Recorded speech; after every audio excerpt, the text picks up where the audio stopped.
ডায়াবেটিসের রোগী যারা রোজা রাখবেন তাদের জন্য একটি বিশেষ গুরুত্বপূর্ণ বিষয়। গুরুত্বপূর্ণ এই কারণে যে ডায়াবেটিসের রোগীদের একটা বড় অংশ মুসলমান, প্রাপ্তবয়স্ক মুসলমানদের ধর্মীয় কাঠামোর মধ্যে কিন্তু অন্যতম গুরুত্বপূর্ণ কার্যকরী অবশ্য করণীয় বিষয় হলো রোজা রাখা, এবং একদিন নয়, কিন্তু সেটি 1 মাস। এবং বর্তমানে পৃথিবীতে প্রায় 4.5 কোটি ডায়াবেটিসের রোগীর মধ্যে কমপক্ষে 60 থেকে 70 লক্ষ ডায়াবেটিসের রোগী রোজা রাখবেন। তাহলে এটি কিন্তু কোনোভাবে হেলাফেলা করার মতো কোনো বিষয় নয়, অতি গুরুত্বপূর্ণ বিষয়। এবং গুরুত্বটা বেশি এই কারণে যে আমরা যখনই ডায়াবেটিসের চিকিৎসার কথা বলছি তখনই প্রথমবারই বলছি খাদ্য ব্যবস্থাপনা, এবং সেটি কীরকম যে আপনি একবারে বেশি খাবেন না এবং নির্দিষ্ট সময় পর পর খাবেন, সেটি হলো 2.5 থেকে 3 ঘন্টা পর পর। কিন্তু রমজান মাসে কিন্তু এটি সম্ভব নয়। কীরকম রমজান মাসে হবে যে আপনি সেহেরি খাবেন ভোরবেলা আজানের আগে, সেটি 4:30 5টা থেকে শুরু করে কোনো কোনো সময় 6:30 পর্যন্ত দিয়ে হতে পারে, এবং বেলা ডোবার পরে আপনি ইফতার করবেন। এই সময়টা সাধারণত বাংলাদেশের জন্য সবচেয়ে কম সময় হলো 13.5-14 ঘন্টা থেকে শুরু করে 20 ঘন্টা কত হতো। পৃথিবীতে কিছু কিছু দেশে কিন্তু 21.5 ঘন্টাও হয়। তাহলে 21.5 ঘন্টা একজন মানুষ না খেয়ে থাকবেন যদি ডায়াবেটিস থাকে, এটা কিন্তু তার জন্য খুবই একটি জরুরি এবং অবশ্যই বুঝে শুনে কাজ করার মতো বিষয়। কোনোভাবে হালকাভাবে নেওয়ার কোনো সুযোগ নেই। তাহলে প্রথমে কি ভাবতে হবে যে যাদের নতুন করে ডায়াবেটিস ধরা পড়ছে তাদের ক্ষেত্রে বিশেষ কিছু বলার নেই, কিন্তু যারা আগে থেকে জানেন যে আমার ডায়াবেটিস আছে, আমি রোজা রাখতে চাই, তাহলে রমজান মাসের কমপক্ষে 3 মাস আগে থেকে তিনি তাকে ওভাবে তৈরি করবেন, আমরা সাহায্য করব। কিরকম যে এই 3 মাস আগেই আমরা চাই যে ওনার রক্তের গ্লুকোজের পরিমাপ, যেটি 3 মাসের গড়, এটি কমপক্ষে 7-এর নিচে থাকবে প্রথম। দ্বিতীয় হলো ওনার ঘন ঘন ব্লাড সুগার কমে যাচ্ছে না, হাইপোগ্লাইসেমিয়া হচ্ছে না, এমন একটি অবস্থায় পৌঁছতে চাই। আর তৃতীয় হলো ওনার অন্য অন্য অঙ্গ কিভাবে আক্রান্ত, কতটুকু আক্রান্ত, সেটি সম্পর্কে একটি পরিষ্কার ধারণা থাকা দরকার। বিশেষ করে যদি কিডনি আক্রান্ত হয়ে থাকে, কিডনি আক্রান্ত হয়ে কিডনির কাজ যদি একদম কমে যায়, তারা একদম শেষ পর্যায়ে পৌঁছে গেছেন, আমরা স্টেজ 4 অথবা 5 বলি, ওই ক্ষেত্রে কিন্তু রোজা রাখা খুব ঝুঁকি হবে। আবার যাদের গত 1-1.5 মাস 2 মাসের মধ্যে হৃদরোগ হয়েছে তাদের ক্ষেত্রে খুব ঝুঁকিপূর্ণ হবে। সারা পৃথিবীতেই মুসলমান এবং অমুসলমান ডায়াবেটিস বিশেষজ্ঞরা বহু বছর যাবের খুব গভীরভাবে বিবেচনা করে কিছু কিছু পদ্ধতি করেছেন। তার মধ্যে প্রথম পদ্ধতি হলো যে প্রথমেই আমরা চাই 3 মাস আগে থেকে কাজটি শুরু করতে এবং রোগীর কি কি ঝুঁকি আছে সেটুকু তাকে পরিষ্কার বুঝিয়ে দিতে, সেই ঝুঁকির সাপেক্ষে যেন নিজেকে প্রস্তুত করতে পারে। আবার যারা ডায়াবেটিস কন্ট্রোলে খুব বেশি উৎসাহী ছিলেন না আগে, যেমন তাদের ব্লাড সুগার অনেক বেশি বেড়ে যায়নি, তাদের ক্ষেত্রে কিন্তু আমরা তাকে একটা নিয়ন্ত্রণের ভালো পদ্ধতিতে এনে রমজান মাসের আগে আমরা করতে চাই যে উনি যাতে নিরাপদে রোজা রাখতে পারেন। এটি যেহেতু ধর্মীয় বিধিনিষেধ আছে যে ওনাকে রোজা রাখতে হবে এবং কি কি ক্ষেত্রে রোজা রাখা যাবে না তার ক্ষেত্রে খুব পরিষ্কার ধারণা দেওয়া আছে যে যারা খুব বেশি রোগাক্রান্ত এবং চিকিৎসক পরামর্শ দিচ্ছেন রোজা না রাখার, সেই ক্ষেত্রে কিন্তু উনি না রাখলেও চলবে। কিন্তু এই ক্ষেত্রে কিন্তু আমরা নিজে থেকে কাউকে বলি না যে আপনি রোজা রাখতে পারবেন। আমরা শুধু ওনাকে জানিয়ে দিই যে ওনার ঝুঁকি কতটুকু এবং কতটুকু কিভাবে আমরা কমাতে পারি। আমাদের কাজ হলো ওনার সুস্বাস্থ্য নিশ্চিত করা, রোজা রাখা বন্ধ করা নয়। এবং এটি কিন্তু উনি যে রোজা রাখতে উৎসাহিত হতেন এবং ধর্মীয় অনুভূতি, আমরা এটাকে কোনোভাবে নাড়াচাড়া করতে চাই না। তাহলে আর কি কি ঝুঁকি আছে? তাদের খুব রোজার ঠিক আগে আগে বড় ধরনের কোনো রোগ সংক্রমণ হবে। মহিলাদের ক্ষেত্রে প্রস্রাবের ইনফেকশন প্রদাহ সবচেয়ে বড় ঝামেলা। বয়স্ক পুরুষ অথবা মহিলাদের জন্য ফুসফুসের সংক্রমণ, এটি আরেকটি ঝামেলা। আর যেমন টিবি, এই জাতীয় যদি বড় কোনো রোগ থাকে তাহলে সেক্ষেত্রে আমাদের খুব সতর্ক হয়ে যেতে হবে। বাকি ক্ষেত্রগুলোকে কিন্তু খুব বেশি বড় ধরনের কোনো বিবেচনা দরকার নেই, আপনি কিন্তু রোজা রাখতে পারবেন, কিন্তু কি করতে হবে সেটুকু বুঝতে হবে। আপনি যেহেতু একটানা আপনাকে 14-15 ঘন্টা, এই বছর যেটা হবে প্রায় 15 থেকে 16 ঘন্টা না খেয়ে থাকতে হবে আপনাকে। তাহলে কি করলে সবচেয়ে নিরাপদ ভাবে আমরা করতে পারি? প্রথম ধাপ হলো পর্যাপ্ত পানি জাতীয় জিনিস খাওয়াটা খুব জরুরি, কারণ বিশেষ করে এখন দিন যত বেলা যত আগাবে তত শরীর থেকে পানি বেরিয়ে যাবে। এবং ডায়াবেটিস এমন একটা কন্ডিশন যেখানে রক্তের গ্লুকোজ বাড়ে, গ্লুকোজ বাড়া কিন্তু আরেকটা রক্ত ঘন হয়ে যাওয়ার কারণ, আবার পানি বেরিয়ে যাচ্ছে। তাহলে রক্তটা এতটাই ঘন হতে পারে যে কোনো কোনো রক্তনালী বন্ধ হয়ে যেতে পারে। এবং মধ্যপ্রাচ্যীয় দেশগুলোতে কিন্তু এটা সত্যি সত্যি হয় যে বিকালবেলা বিশেষ করে রক্ত ঘন হয়ে রক্তের নালী বন্ধ হয়ে গেছে, এবং যেহেতু দুই চোখে একটি করে মাত্র রক্তনালী থাকে এবং তারা কিন্তু আজীবনের জন্য কানা হয়ে যান। তাহলে এতটা গুরুত্বপূর্ণ বিষয়। তাহলে পানি কিভাবে বেশি খাবেন? সবচেয়ে সহজ পদ্ধতি হলো যে আপনি যখন সেহেরি খাবেন, সেহেরি খাওয়াটা হবে আপনার আজানের ঠিক আগে শেষ হবে। এটা কিন্তু আপনি জানেন কখন আজান হয়, সেটা প্রতি বছরই প্রতিদিনেরটা বলে দেওয়া হয় যে আগামী দিন সেহেরির শেষ সময় এতটা। তাহলে যদি এরকম হয় যে সেহেরির শেষ সময় 4:45, তাহলে আপনি 44-এ খাওয়া শেষ করবেন।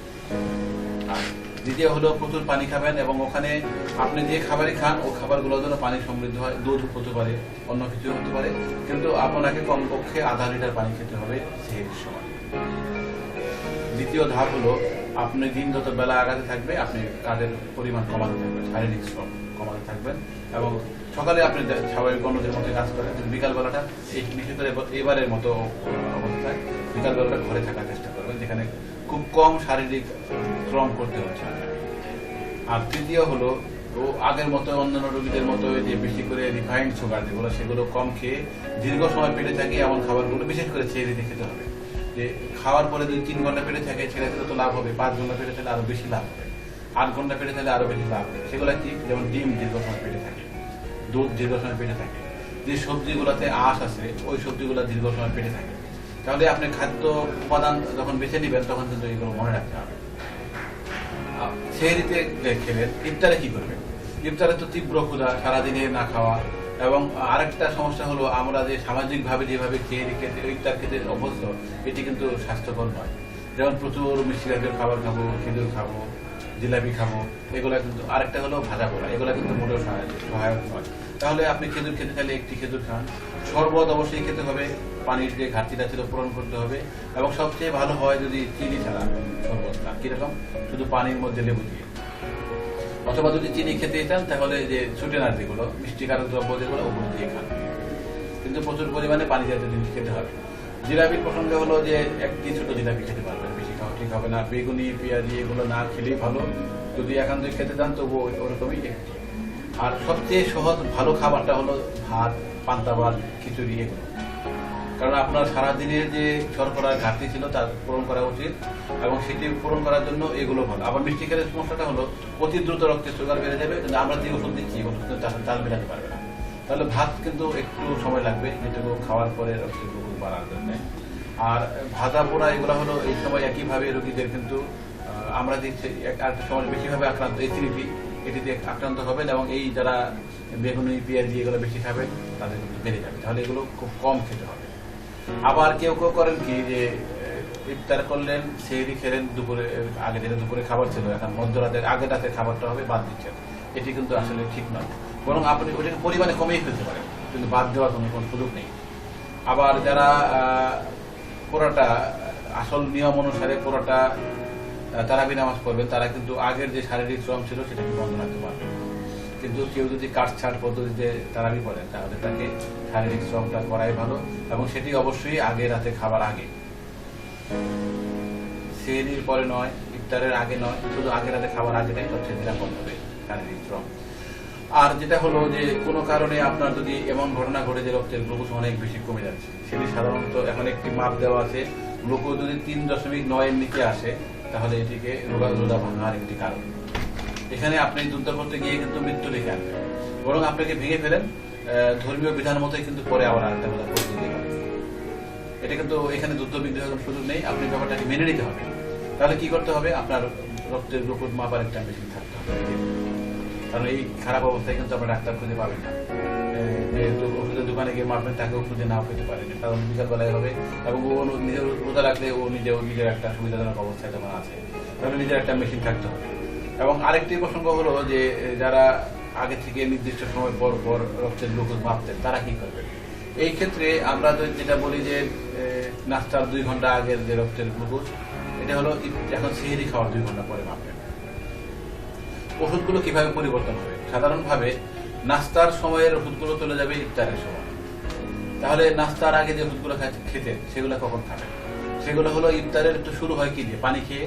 তাহলে ওই যে পানি খাওয়ার সময়টাতে ওই নাস্তার আগের ওষুধগুলো তখন খাবেন। দুপুরে যে ওষুধগুলো খেতেন সেইগুলো আগে রাতে খাবার, সেটার মধ্যে আগে রাতে খাবার মিস দেওয়া যাবে না, দুপুরের ওষুধগুলো ওই সময় চলে যাবে। আর যে ওষুধগুলো আপনি অন্য সময়, রমজান মাস বাদে অন্য সময় রাতের খাবারের সাথে খেতেন, সেগুলো চলে যাবে আপনার সেহেরির সময়। আর একটা বড় বিবেচ্য বিষয় হলো আপনার যে পরিমাণ ওষুধ দিয়ে ডায়াবেটিসের জন্য বিশেষ করে যে পরিমাণ ওষুধ দিয়ে চিকিৎসা করা হচ্ছিল ওই ওষুধগুলো কিছু কিছু ক্ষেত্রে কিন্তু পরিমাণ কমাতে হবে। সেটি এক একটা ওষুধ এক এক রকম। সাধারণভাবে আমরা যেটা করি যে সকালেরটা পুরোটাই চলে যাচ্ছে ইফতারে, আর রাতেরটা অর্ধেক বা 30% কমে সেহরিতে যোগ করে দেওয়া হচ্ছে। এটি শুধুমাত্র রমজান মাসের জন্য। রমজান মাসের পরে কিন্তু আবার আগের ক্যাটাগরি ফিরে যাবে। তাহলে যদি এই প্রসঙ্গ একটু বুঝতে থাকেন তাহলে এরপরে আপনাদের যা প্রশ্ন সেগুলো আমরা উত্তর দেওয়ার চেষ্টা করব। আমি তো মুখে ওষুধ দিয়ে ডায়াবেটিস কন্ট্রোল করি, রোজার সময় আমি কিভাবে করব? আপনার প্রশ্নটি খুবই গুরুত্বপূর্ণ। যে যদি আপনার যে অবস্থাটা যে ডায়াবেটিসের জন্য আপনি শুধুমাত্র ওষুধ খেয়েই ভালো কন্ট্রোলে রাখছেন, তাহলে আপনার জন্য কিন্তু রোজা রাখতে খুব বেশি সমস্যা হবে না। শুধু যে কাজটা করতে হবে, আপনি যে ওষুধটা খালি পেটে সকালে নাস্তার আগে খেতেন, সেটি এখন ইফতারের সময় যখন পানি খাবেন ওই সময় খাবেন। আর রাতে যে ওষুধটা খেতেন ওই ওষুধটাকে আমরা পাঠিয়ে দেব সেহরির সময়, এবং সেহরির সময় ওষুধটাকে একটু পরিবারে কমিয়ে দেওয়া হয়। শুধু এটুকু ওষুধ সংক্রান্ত, আর বাকি সবার জন্য যেটুকু প্রয়োজন যে বিশেষ করে পানি জাতীয় জিনিস খাবেন, এবং সেহরি যতটা সময় শেষে খাবেন, মানে আদানের ঠিক আগে যেন আপনার সেহরি খাওয়া শেষ হয়। এবং সারাদিন যেভাবে কাজ করেন দুপুরের পর থেকে শারীরিক শ্রমটা কমিয়ে দেবেন। যারা ইনসুলিন দিয়ে ডায়াবেটিস কন্ট্রোল করছে রোজার সময় তারা কিভাবে? এটি শুধু গুরুত্বপূর্ণ নয়, এটি একটি অতি জরুরি প্রশ্ন। আপনি খুব ভালো প্রশ্ন করেছেন। সেটি হলো যে যারা ডায়াবেটিস কন্ট্রোলের জন্য মুখে খাবার ওষুধ থাকুক বা না থাকুক ইনসুলিন দিতে হচ্ছে, তাদের জন্য কিন্তু ব্যাপারটা খুবই গভীরতার সাথে ভাবতে হবে। কি কারণে? যে প্রথম ভাবনা হলো যে ওনার ডায়াবেটিস কন্ট্রোল কি রমজানের আগে থেকে যথেষ্ট ভালো ছিল কিনা ইনসুলিন দিয়ে, এটি একটি। দ্বিতীয় হলো যদি ভালো থেকে থাকে রোজার সময় ওনাকে কি করতে হবে। সাধারণ নিয়ম যেটুকু বাকিদের মানবে উনিও মানবে। উনি যে ধরনের ইনসুলিন নিয়ে পাচ্ছিলেন ওটাকে পরিবর্তন করে এখন অনেক ভালো ভালো ইনসুলিন আছে, শুধু একবার দিয়ে সারাদিন অনেকটা কন্ট্রোল করা সম্ভব। সেগুলো দিতে পারলে ওগুলোতে হাইপোগ্লাইসেমিয়ার ঝুঁকিটা অনেক কমে যায়।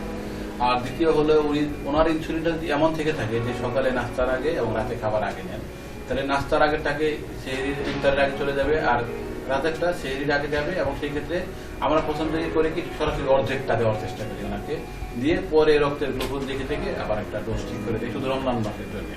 শুধু এই ক্ষেত্রে কিন্তু আমরা একটা আতঙ্ক সবসময় বোধ করি যে যদি উনি ঠিক মতো নিয়মকানুন মেনে চলতে না পারেন তাহলে কিন্তু ওনার ঝুঁকি অনেক বেশি। বিশেষ করে ঝুঁকিটা কত বাড়বে, ওনার ইনসুলিনের পরিমাণ যত বেশি তত বাড়বে। তাহলে যাদের অনেক বেশি ইনসুলিন লাগে তাদের কিন্তু রোজা রাখার বেশ আগে থেকে খুব ভালোভাবে আটগাঁট বেঁধে আগানো উচিত, যাতে উনি নিরাপদে রমজান মাসটা পার করতে পারে। এবং এর মধ্যে যাতে ঘন ঘন রক্তের গ্লুকোজ কমে যায়। সারা পৃথিবীর বিজ্ঞানীদের এখন যেটা পরামর্শ, যাতে গত 3 মাসের মধ্যে একবার অনেক বেশি পরিমাণে রক্তের গ্লুকোজ কমে গেছে তাদের ক্ষেত্রে বরং যদি ওটা না রাখেন ভালো হয়, আর রাখলেও খুবই সতর্কভাবে রাখতে হবে। আর আরেকটা প্রসঙ্গ হলো খুব ভালোভাবে মনে রাখা দরকার যে ওনার ইনসুলিন যখনই ডাক্তার যেভাবে ডিজাইন করে দিবে উনি কিন্তু নিতে পারবে, রোজা রাখার সময় নিতে পারবে, রাতেও নিতে পারবে।